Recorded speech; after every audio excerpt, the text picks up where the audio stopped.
This is an interesting echo of the Boston Crab submission.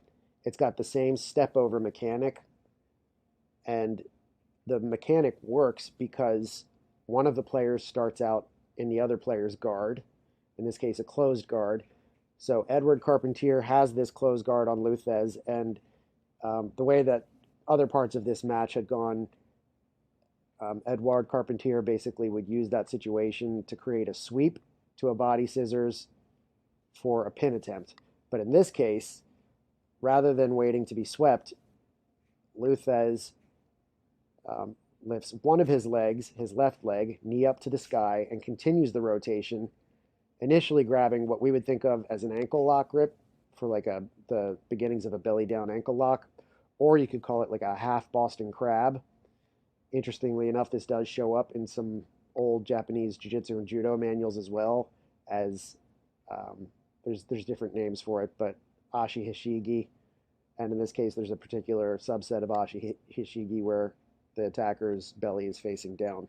So this is one of those moves that had some cross-pollination between catch wrestling and judo. But the difference here is that Thesz does something very interesting after the step over. He doesn't continue to a half Boston crab or even a full Boston crab.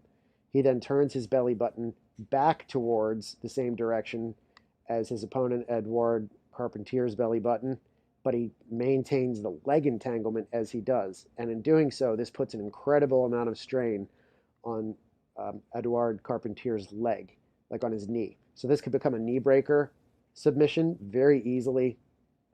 And it's definitely the kind of thing where he had his choice of different submissions to do from there. He could have done Boston Crab, which is great for the theatrical fixed matches, and sometimes in real life can work.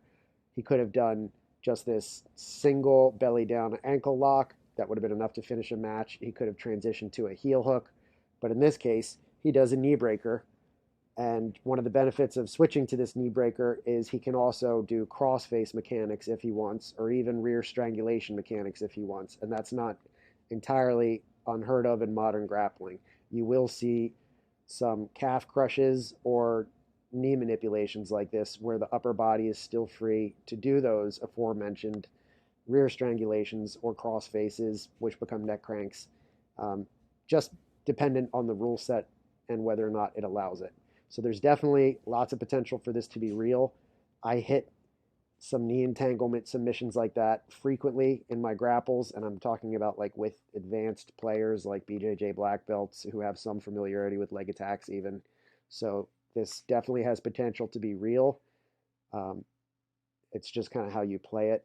And it's also a question of would you go for this in preference to something that might be more reliable, like a heel hook or a belly down ankle lock?